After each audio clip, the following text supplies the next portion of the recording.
po kayo sa akin sa libro ng mga gawa, Kapitulo 16, versikulo 24 hanggang 26. Sulat po dito, ipinasok sila ng bantay sa kaloob-looban ng bilangguan at inilagay ang kanilang mga paa sa pagitan ng dalawang mabibigat na kahoy.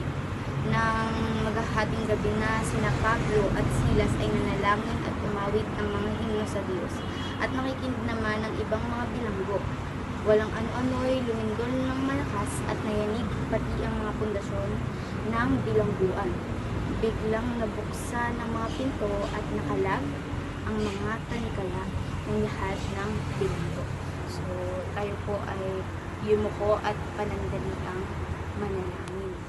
Panginoong Diyos na pinakamakapangyarihan sa lahat, kami po inupupuri at nagpapasalamat, Panginoon, sa panibagong araw, Panginoon, na iyong pinagkaloob na mapag-aralan, Panginoon, ang inyong salita. Panginoon, mangusap ka, Panginoon, sa inyong lingkod at sa mga tagapakinig, Panginoon, ng inyong salita. Buksan mo po ang aming puso't isipan sa inyong salita, ikaw ang patuloy na gumabay sa amin sa pagbulay-bulay namin sa iyong salita. Maraming salamat, Panginoon. Itago mo po ako sa iyong lungkuran at ikaw lamang, Panginoon, ang maitaas malulhati, Panginoon, ng lupa ito. Maraming salamat po, Panginoon, sa pangalan ni Jesus. Amen. So, pinamagatan po natin itong Prisons of Life. So, bago po tayo dumako doon sa gusto nating ipunto, so, let's have a brief story sa konteksto po na ito. Kung paano nga ba napunta sina Pablo at Silas doon sa bilangguan na iyon. Diba? So, isang araw daw po, habang sina Pablo at Silas ay papunta sa Pook Dalanginan, sila po ay may nakasalubong na batang babae na alipin at sinasapian ng masamang espiritu. Kaya siya ay nakakapangkula. Kasi po, sa pagkakaintindi ko, yung pangkula po na kanyang nasasabi dito ay yung pinabasihan ko po yung mga nakikita ko po sa mga Bible, yung mga nababasa ko po na lahat po ng mga napoposes or sinasapian ng masamang espiritu ay kilala si Jesus. Katulad na lamang po sa Marcos chapter 5, yung Gerasenong sinasapian ng masamang espiritu, yung sobrang daming sumasapi sa kanya at ang tawag nga daw po sa kanya ay batalyon kasi sobrang dami daw po ng masamang espiritu ang nasa kanyang katawan. So, ayun po, makikita po natin kung mabasa natin dito, no? Makikita na sa verse 6, malayo pa'y natanaw na nito si Jesus. Patakbo itong lumapit at lumukod sa harapan niya. Makikita po natin na pati yung malayo pa lamang si Jesus, napapatalipan na yung sa mga espiritu. At sa patuloy po, verse 7, sumigaw siya ng malakas, Jesus, anak ng kataas-taasang Diyos, anong pakay mo sa akin?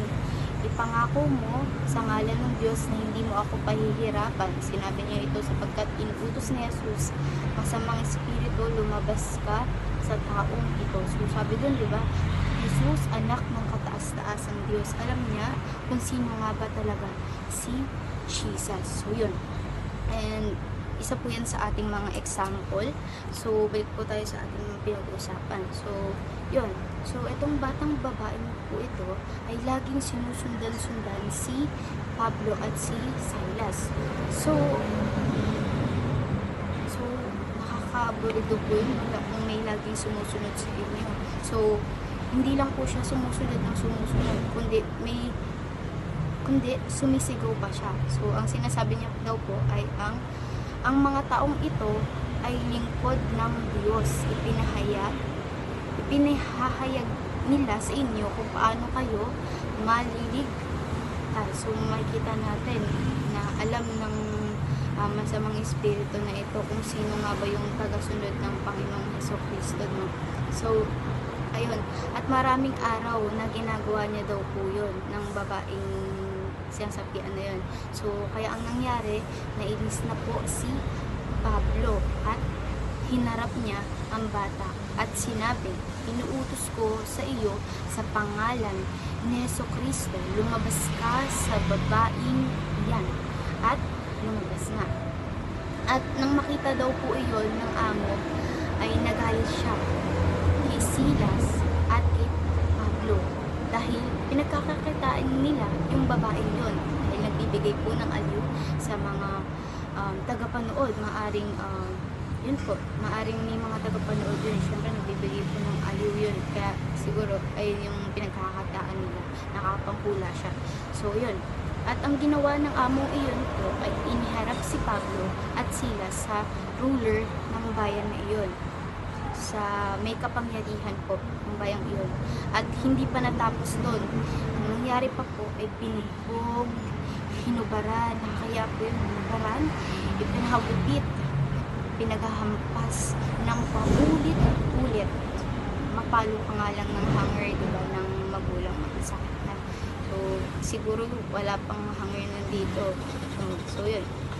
At ipinabalanggo at pinabantayan ng mabuti. Let's define the true meaning of prison. O sa Tagalog, tukuyin natin ang totoong kahulugan ng bilangguan. So, nag-search po ako sa Google. Sabi po, a building in which people are legally held as a punishment for a crime they have committed. So, ayun, alam naman po natin na kapag nabilanggo ka, ay may nilabag ka na batas o hindi angkop yung mga nagawa mo sa labas nung ikaw po ay malaya. So, as we all know na ang bilangguan po ay punong-puno po yan ng shame. So, mapapansin natin yan kanina, di ba, pinahubaran sina Pablo at Silas. So, kaya po yung sitwasyon na yun. So, yun, malalaman mo kapatid na kung ikaw ay nasa isang prison ng buhay mo, kapag tad po tayo ng kahihiyan, ang dami kong tinatabo na mga hidden secrets mo, dahil sa mga mali mong gawa, mahihiya ka. So, bilang kabataan, diba, kapag napag-uusapan ko yung pamilya, yung pera, yung pag-aaral, yung relasyon, diba, bigla kang natatahimik, bigla kang humihinto yung mundo mo kasi nahihiya ka kasi may mga ilan, diba, may mga ilan sa atin na may mga tinatago na hindi alam na mga kapwa nating leaders, kapwa nating kabataan. Kapag napag-uusapan po ang pamilya, diba, ang iba po sa atin ay nahihiya dahil hindi ganoon ka-supportive yung family nila, yung parents nila sa kung ano yung gusto nila. Kaya ang response po ng kabataan ay naiirita at kinakahiya nila yung magulang nila. Sa usapan naman po ng relationship, unang pumapasok po dyan ay yung boyfriend and girlfriend. Alam naman natin dito sa Youth Connected, bawal muna yung mga ganung bagay. Kailangan iset natin yung mga priorities natin. So, kailangan natin unahin ang Panginoon, personal growth, ministry, syempre yung pagka-graduate natin, yung certificate, diploma, at trabaho. So, sabi ni Kuya Alex, hindi lang doon. There's more. Hindi kailangan kung may trabaho. Ano naman, dapat makakatulong ka sa pamilya mo. Kaya yung iba nahihiya kapag napag-uusapan na yung relationship kasi alam nila na sumusuway sila sa kung ano yung patakaran natin. So, dapat, kapatid, lumaya tayo sa mga ganong bagay. So, prison is a place of shame. Pangalawa po, prison is a place of pain. So, makikita natin sa verse 22, pinahagupit. Verse 23, hinampas po ng paulit-ulit. Alaman natin, kapatid, na kapag tayo ay nasa prison ng buhay natin, kapag puro sakit na lang yung nadadala mo, puro na lang sakit yung iniisip mo, puro kapag hatian, diba?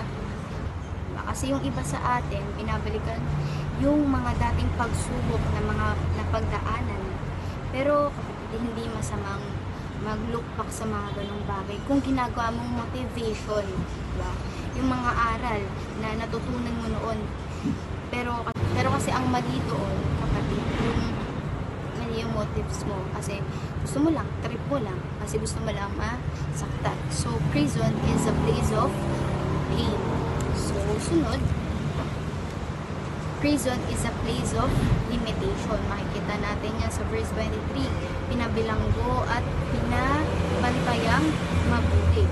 So, malalaman natin na ang buhay po natin ay nasa bilangguan kapag limitado lang po yung mga kilos natin na hindi po natin nagagawa yung mga bagay na kagustuhan natin dahil dahil may tinatago tayong bagay. Kaya limitado lang yung mga actions natin kasi baka malaman nito, baka ma-judge nito, diba? So, walang breakthrough, diba?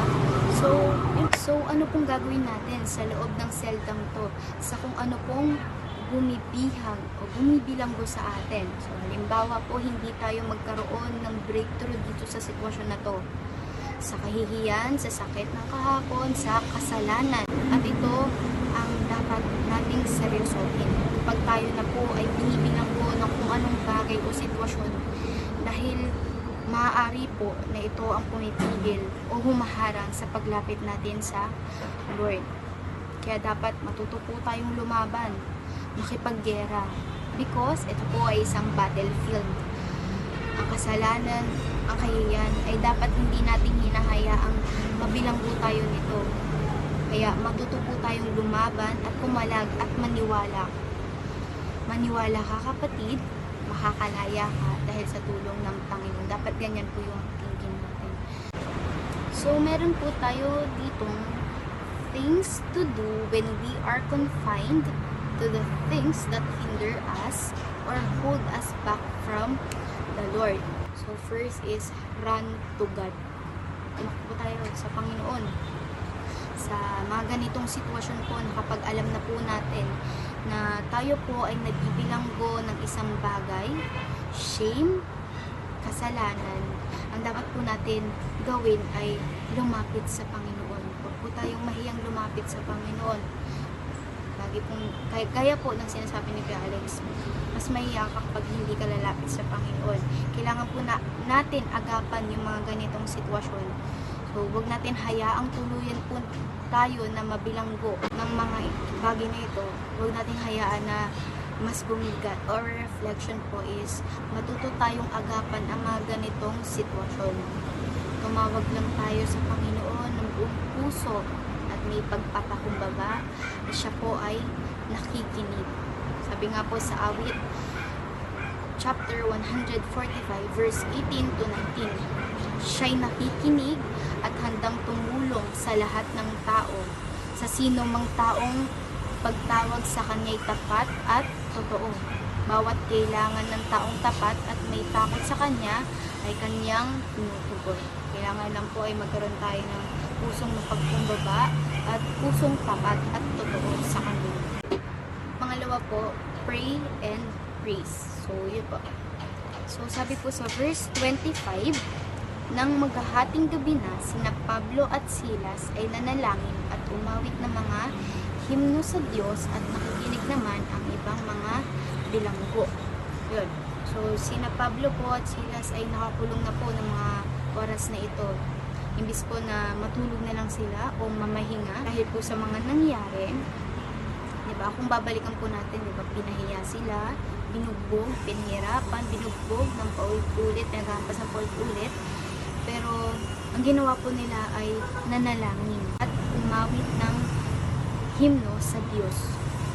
Pero tayo po, ano pong magiging response natin kapag kinukulong na po tayo ng mga bagay na nakakapagpalayo na sa atin sa Panginoon? For example, doon tayo sa realidad. Online games, K-dramas, vlogs, and maybe pornography. Dahil mas nabibigyan oras natin yung mga bagay na ito kaysa magbulay-bulay po tayo ng salita ng Panginoon. Na sana matatapos na natin yung pagbabasa natin sa buong Old Testament or sa New Testament kung saan ka man, di ba? Kaso hindi natin matapos-tapos dahil sa nabibigyan natin ng pansin ng mga ibang bagay sa Panginoon, na mas madalas pa tayo magpuyat sa mga ganung bagay kaysa sa mapupuyat ka. Kaysa sa mapupuyat tayo dahil sa pagluhod at pananalangin natin sa Lord. Kaya nga, kapatid, ang tanong, ano nga ba ang mga binibigyan natin na importansya? Dahil sa panahong ito, yung pinagkakabisihan ba natin ay susi ba sa bilangguan o susi sa panibagong bilangguan? Pero wait, matagal na tayong tinubos at pinalaya ng Lord. Pero dahil sa andito nga tayo sa magulo at masamang mundo, puno ng temptations, at minsan hard-headed tayo, matigas ulo natin, tayo ay naaalipin. So, ang paalala lang po sa atin ngayon ay makakalaya tayo sa kung anong mga bumibilanggo sa atin, palayo sa Panginoon. Maaring kahit Kristiyano na tayo, pero nakagawa tayo ng mga kasalanan, nagkakamali. Kaya nga sabi sa 1 John na sinungaling ang mga taong nagsasabi na sila ay matuwid, na hindi sila nakakasala. Kaya nga, kapatid, may pag-asa ka. May pag-asa tayong lumaya. Kung ang thinking natin na ang dumi-dumi natin, no. Kapatid, mayroon tayong Diyos na kaya tayong linisin at patawarin at palayain. So, sabi nga sa John chapter 8, verse 36, so if the Son sets you free, you will be free indeed. Tunay na malaya ang tinubos na ni Jesus. Kaya kapag pinalaya ka na ni Lord, kapatid, malaya ka na. Kaya bilang Kristiyano, mayroon tayo na kayang magpalaya sa atin. At ang Panginoong Hesukristo lamang iyon. So, at meron po tayong thinking na kaya nating mapagtagumpayan to, na makakalaya tayo sa pangalan ni Jesus. Diba? Sabi nga, there is power in the name of Jesus. Maniwala lang tayo sa kayang gawin ng Panginoon sa ating mga buhay, na kaya tayong palayain ng Panginoon, kaya niyang gawing posible ang mga posibleng bagay. So, sana po ay may natutunan kayo sa araw na ito at maraming salamat po. So, tayo na po ay yung po at manalangin. Panginoong Diyos na pinakamakapangyarihan sa lahat, maraming salamat po sa iyong salita, Panginoon, for opening our eyes, opening our hearts, Lord God, sa gusto mong sabihin sa amin ngayon. Panginoon, tunay nga, Panginoon, na ikaw lamang, Panginoon, ang makakapagpalaya sa amin sa kung anong mga kasalanan, sa kung anong mga pumipigil sa amin, Panginoon, papalapit sa iyo. Panginoon, patuloy mo, Panginoon, kaming hubugin, bagugin, Panginoon, sa bawat araw. And also, Lord God, maraming salamat, Panginoon, sa natapos naming gawain ito. Nawa, Panginoon, ikaw ang patuloy na mangusap, Panginoon, sa aming mga puso, sa bawat araw, Panginoon, at bawat paglapit namin sa inyo. Maraming salamat po, at patuloy, Panginoon, na ang inyong mga salita ay tumimo sa aming puso at isipan, at patuloy mo kaming gabayan, Panginoon. Maraming salamat po. We love you, Panginoon. In Jesus' name, Amen.